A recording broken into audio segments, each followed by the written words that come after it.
Many thanks for your time. Let's get on with the details of those stories now. The Registrar of the University of Education, U.E.W, Paul Osei-Berima, has urged students to disregard any counter-directive on the closure of the university circulating on social media. He has therefore urged the students to cooperate with the police and stay away from the two campuses. Last night, Member of Parliament for the area, Alexander Afenyomarking, in a Facebook post, announced that the RECSEC had ordered the reopening of the university, urging students to remain in their halls of residence. But Mr. Berima says the earlier directive from RECSEC is still in force. We'll bring you that video in a bit, but then before that, let's play back what we've gathered this morning from the campus. It's a few minutes past midday on the University of Education campus here at U.E.W, and the campus can best be described as a ghost town, like a cemetery, because all activities have come to a halt. All businesses, not only academic activities, but all businesses have come to a halt. The directive issued by the Regional Security Council has been carried out, and the policemen are here in their numbers. If you look behind me, there are over a dozen of the police vehicles around. We have water cannons and we have their patrol vehicles that have been patrolling the three campuses of the university. We are told by the registrar of this university that this directive affects the Jumako campus and the three campuses at the U.E.W, at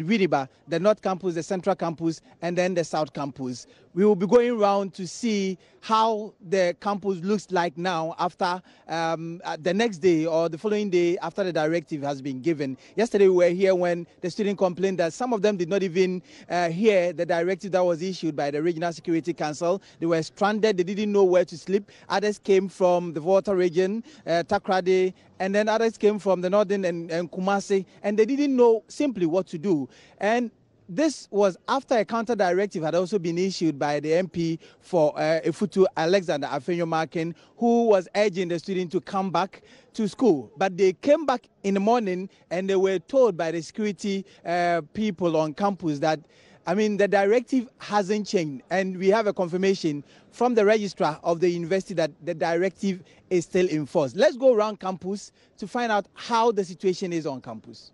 All activities are at a standstill, as we witnessed a while ago touring the university campus. Yesterday, there were stones that were used in the process. You remember that a policeman got injured and so had to be rushed to the trauma and specialty hospital.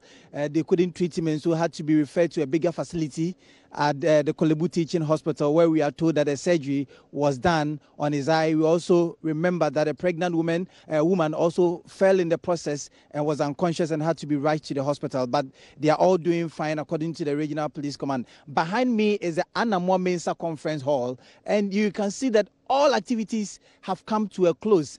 Nothing is happening on campus. We see some of the workers here who cleaned the place this morning. They are loitering about. They don't know what to do. But at the moment, I can tell you for a fact that all the students have left campus and the police patrol team is continuing their patrol on all the three campuses at U.E.W. From the University of Education, U.E.W, my name is Richard Kwejo for JoyNews. Which is Kojo Nyako reporting there. Well, we can now listen to the Registrar Paul Osei-Berima on the directive for the closure of the school. As far as management is concerned, the university remains shut down on the instruction of the chairman of Regional Security Council in the person of his the Honorable Minister for the region, Honorable Kwamina Duncan. Were you surprised when there was a counter directive from the MP for the area?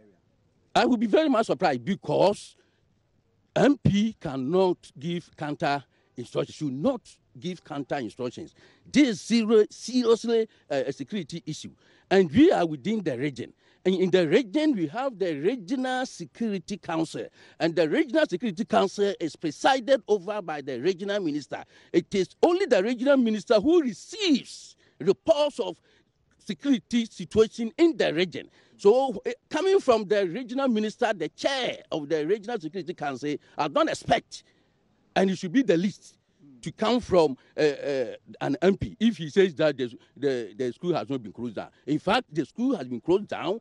The regional police commander spoke with me and said that they are doing everything possible to maintain the order given by the Regional Security Council.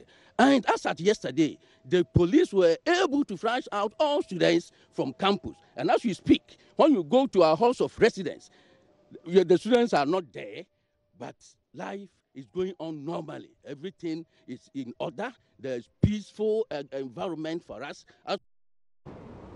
That is the registrar there speaking to Richard Kojonyako earlier there, and we'll be talking to him momentarily. But how did we get here in the first place? Here is a chronology of events.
So that gives you an idea of what we're dealing with here and how far we have come on that particular story. Let's get some discussion on this, and I'll be engaging on the telephone lines Dr. Ahmed Jinapo.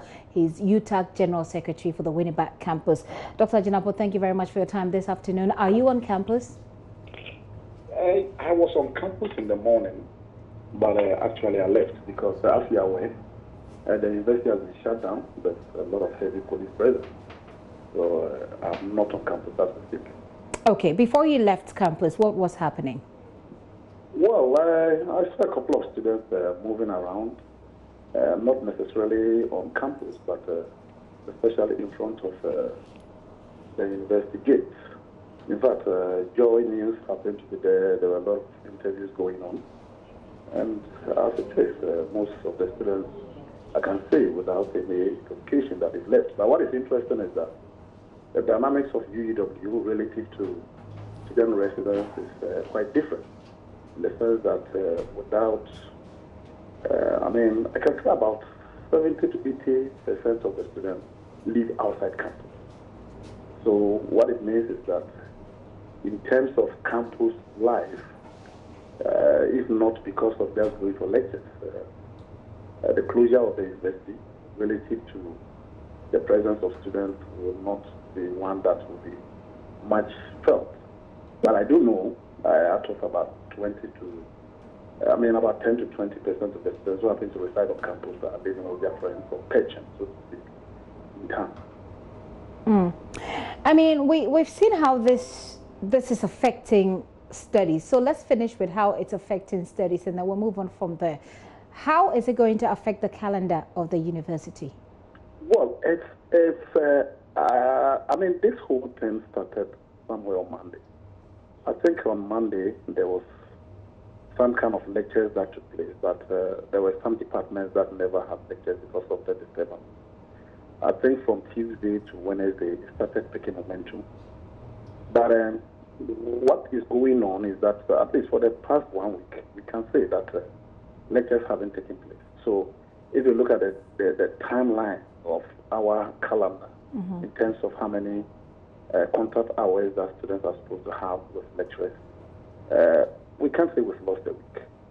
And this is very, very important in the sense that if you look at our calendar, especially in terms of what is going on this semester, it's been shortened a little bit because level 400 students who normally would graduate around November, I'm told are supposed to graduate somewhere in June, July, thereabout. So there's a lot of pressure on us even before they started, and we don't know how long this is going to take.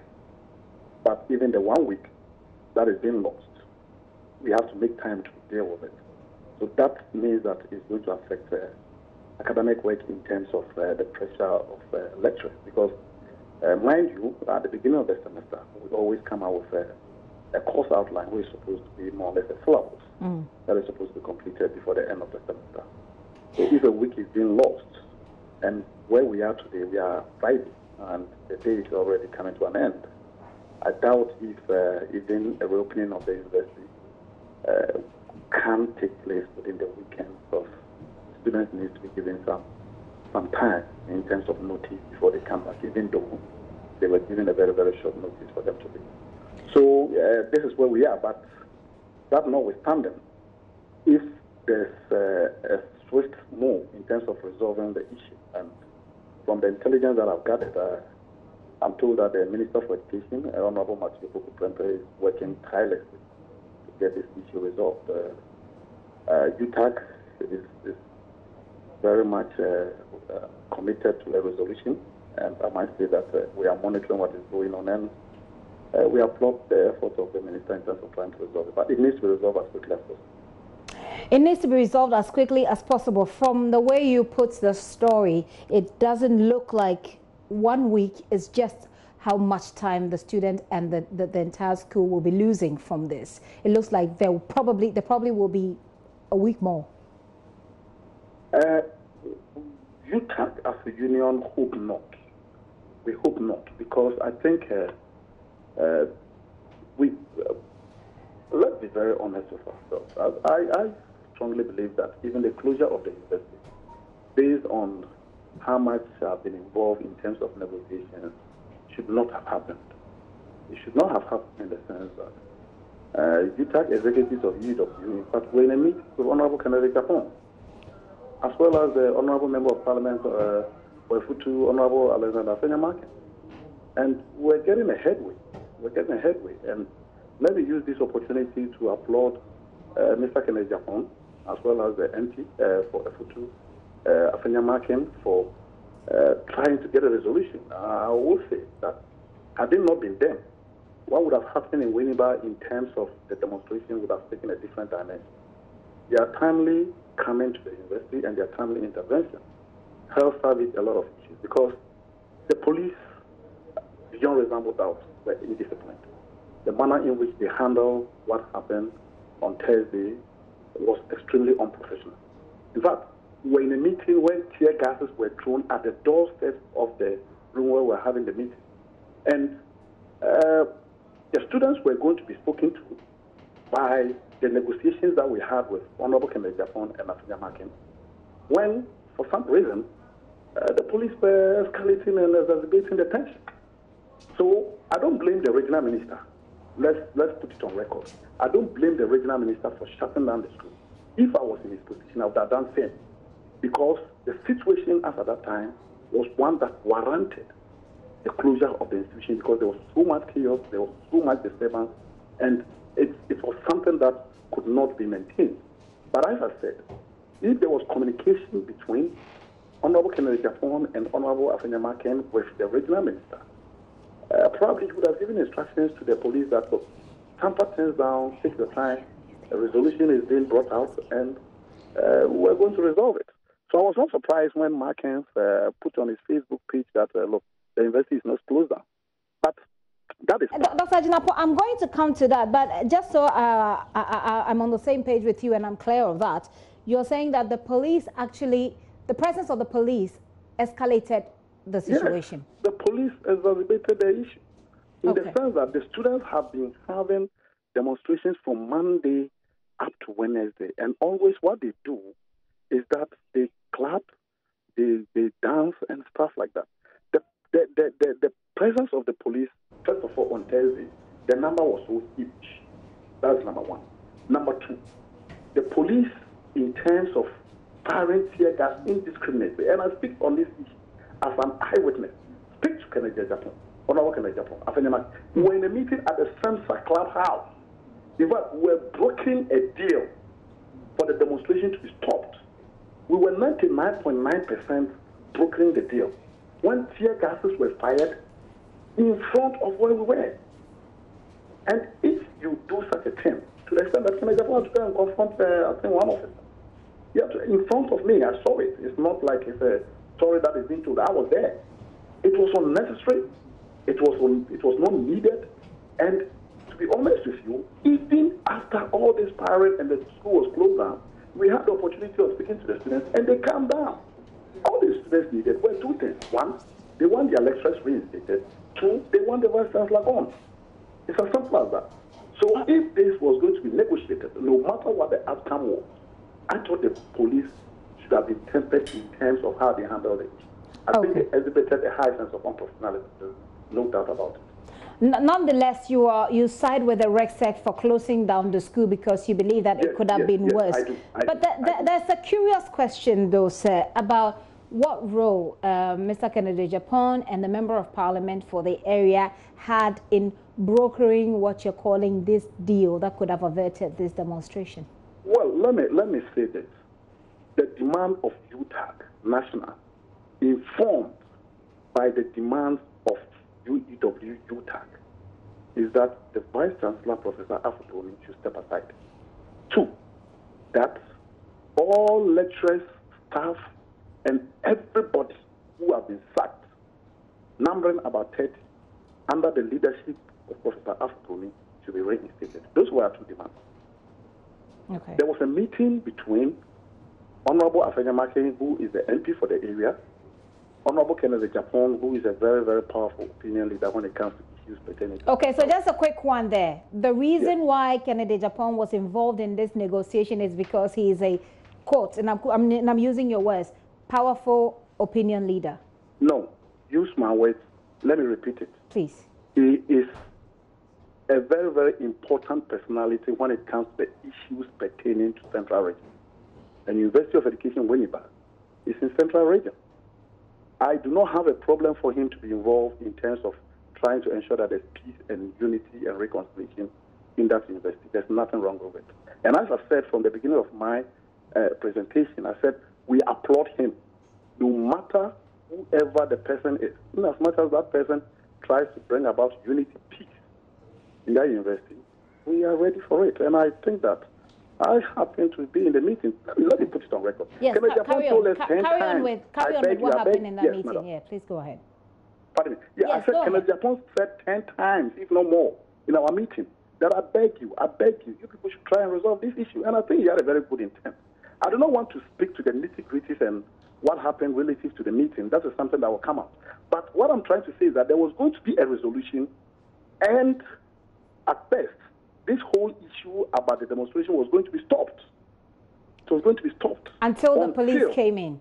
Until the police, not necessarily coming in, until they exacerbated the whole situation by firing tear gas and all those things. Right. And when the regional minister came in fact, I happened to be there when the regional minister came in. I saw the regional minister come in, and I had to run for cover. And if the regional minister coming in and sees such a situation, there was nothing wrong for him to have closed down the school. But as I said, there was lack of communication. If the communication was done well, I think that the regional minister and Honorable Afenyamake and Kennedy Japan would have communicated well and communicated it to the police. Okay, but so to have tempered down in terms of what they were doing. So from your perspective, this boils down to miscommunication. Yes. That's what this is all about, not some sort of power play. No, it's miscommunication. It's not power play. In my estimation, I don't know what happened at the background. Exactly, and you've checked this with the Member of Parliament? Pardon me? You've checked this with the Member of Parliament to be sure that it is genuine miscommunication and not power play? No, I haven't spoken to him on this issue. So how do you know then that this is not an issue? No, of power play? because at the end of the day, both of them had good intentions. And what I'm saying is by extrapolation. I don't know whether there's any kind of ill blood between them. But I'm speaking on the fact that based on what I saw, the Honorable Member of Parliament in Japan, as well as Afenyamaki, came to have a meeting with us to resolve this issue. And I'm tempted to believe that the regional minister also came to assess the situation. And in his position as the director of regional security of the central region, was there to assess the situation and at best see to it that the situation was resolved. But I speak on to this issue and I arrive at this conclusion because I happen to have witnessed what happened relative to the two different parties, that being Honorable Kennedy Japan and Afenyamaki, and the regional minister. And as I said, when Kennedy Japan came in with the regional with Afenyamaki, I can tell you, look, the students were charged. When they saw them, they were so happy and excited. And we were at the Central Clubhouse having a meeting. They were having a meeting with U.E.W executives. In fact, I happened to have been home when Markins called me to go and talk to the students to temper them because there was a resolution. So in there, that was when the police started firing tear gas to the extent that I even inhaled tear gas when I came out in front of the Central Clubhouse. Right. Well, so I stepped out, and the regional minister was coming in. By then, the whole problem had escalated. There were stones being thrown. So if I was the regional minister, you would have done the same thing.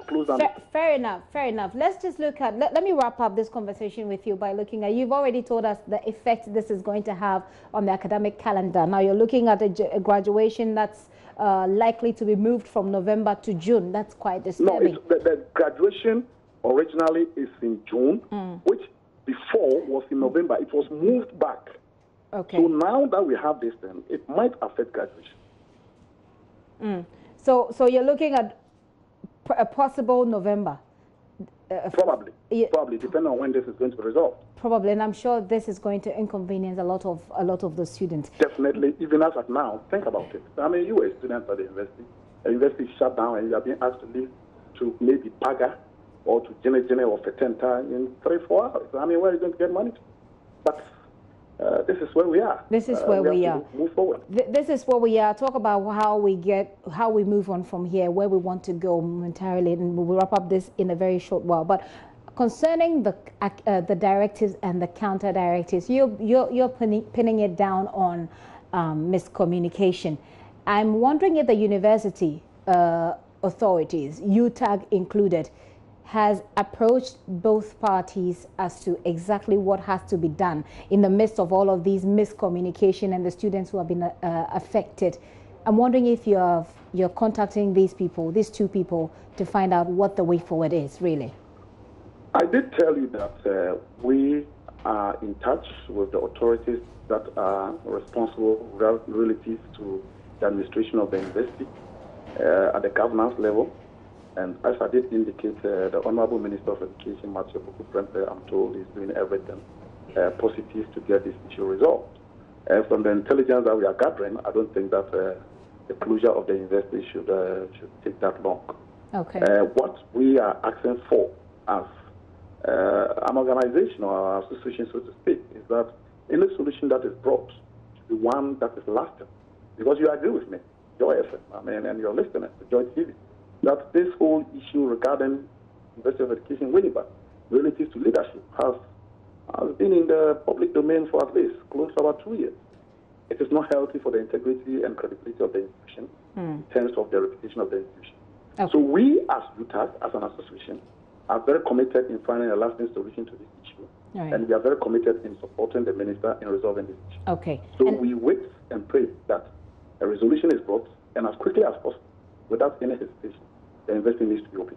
The university needs to be reopened. The 30 people who you say have been sacked, have they been, the last time I heard Honorable Afenyamaki say that they've been told to write a letter to the board or so for their reinstatement. Has that happened? Well, that is why I said that there are a number of moves that have been done behind the scenes. And since you make reference to Honorable Afenyamaki, I think that I can speak to it because... briefly, sir. It's a very, very important player. I've been asked as the district secretary to petition council for the reinstatement of all 30 people who have been sacked. All 30 people. And we are working on the list, and I think the list should get to council by Monday. Okay. Council by Monday, it is, we hope. Sir, thank you so much for your time this afternoon. Dr. Ahmed Jinapor is the U.E.W General Secretary for the Winneba Campus, University of Education. I've just been joined in the studio right now by my colleague who has been following this for us on the ground, Richard Kojo Nyakon. He's come all the way from the central region. Richard, how is it going? Everything is fine. Did you inhale any tear gas yourself? No, we managed to get ourselves somewhere, so we couldn't, we didn't inhale anything. That's good, that's good. I mean, journalists should always stay safe so we can do the work that we do. So at the time you were leaving the campus, could you explain to us or describe to us what was happening? Well, at the moment, calm has returned to the campus of the University of Education, Winneba. Unlike yesterday when there was some kind of tension, the students were asked to pack out by 6. Some say they did not hear the directive given by the Regional Security Council. They only went to town, only to return to the hall or the hostel to be told by the security that they cannot have access even to their things. They were really concerned about even the lorry fare to take to their various destinations. Some had come all the way from the northern region, Volta, Ashanti, and other parts of the country. And so it was late in the night too, so they had to put up with friends. They had to look for, especially the vulnerable, the visually impaired and other disabled students, and the ladies in particular. I mean, there was this kind of worry on their faces. And so it was really something that they really were thinking about. Okay, we need to just do a very quick fix with your sound there. But here is the chronology of events so far, as I indicated to you earlier. Just refresh your memory, and then when we come back, we'll wrap up that conversation.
Again, if you haven't followed that, this gives you an opportunity to do so we can continue with that conversation. Now, Richard, you were telling me how students were quite inconvenienced. Was there some kind of resolution to that problem this morning? It wasn't resolved. There was a counter directive given by the MP for U.E.W. So some of the students that left the hostel or the hall in the evening had to return. With the hope that that directive would overshadow what the Regional Security Council gave. They came only to be told by the security personnel there that they cannot have access to the hall because there is a directive given by the Regional Security Council, and so they should go back. So this morning we saw a lot of them with their bags going back to where they came from. So let's talk about these 30 people. What do we know about them? These 30 people who we are told have been sacked by Reverend Afro-Broni. What do we know about them? Well, the key people among the 30 people, we can mention Dr. Ephraim Avianso, who used to be the former Upper West Regional Minister. He handled the Ejumako campus. He was a principal at that place. His charge was that he was not cooperating with management of the university, and so as a result, they had to give him the sack. Then came the U.E.W president. He went to court to overturn the decision of the Winneba High Court concerning the U.E.W elections, because earlier they had told them that they shouldn't hold themselves as U.E.W executives. So he went there, and about 2 weeks ago, the Apex Court, overturned the ruling of the Winneba High Court. He came back, and a disciplinary committee was set by the university management, and then they found him guilty. They said that he had breached some statute of the university, and so he had to be dismissed. Then we had others as well, and from what I am learning from the university management, they say that some of them, their decisions were based on some fraudulent activities they were engaged in, some monetary considerations, and so it all came together. And then, it is the U.E.W that is listing the number of people that are affected, the 30 people. But we're also told this afternoon by the U.E.W General Secretary that he's been asked to write a letter to the council that's asking for these people to be reinstated. Yes, and that meeting was the meeting that was held between Kennedy Japan, the MP for Efutu, Alexander Finyo Markin, and then the U.E.W executives at Winneba. And people were questioning the capacity for them to hold that kind of engagement with them. But since the U.E.W people say that they had the good intentions and the goodwill of the people to engage them, then they are writing the letter to the council on Monday for council to consider reinstating all the 30 people. So they are still putting the 30 people together to submit the names to the council for consideration and then for their subsequent reinstatements. And this should happen on Monday? On Monday. And there is also going to be a press conference by the governing council. The press conference was supposed to have been held today, but it's been rescheduled to next week, Thursday. They would hope to have an academic board meeting, go through the necessary procedures, brief all of them before they finally come out with the nitty-gritties of what the entire situation of the Winneba impasse is. Well, this has been an unfortunate development, but Kojo, thank you very much for that update. Richard Kojo Nyako has been our man on the ground at the University of Education Winneba campus, bringing us up to speed on what's been happening there. Now, if you've been following and if you listen to Dr. Ahmed Jinapo, this has been going on for some time now, and it boils down some way, somehow, to some sort of politicization of the education system, a lot of people have said, but that really must stop.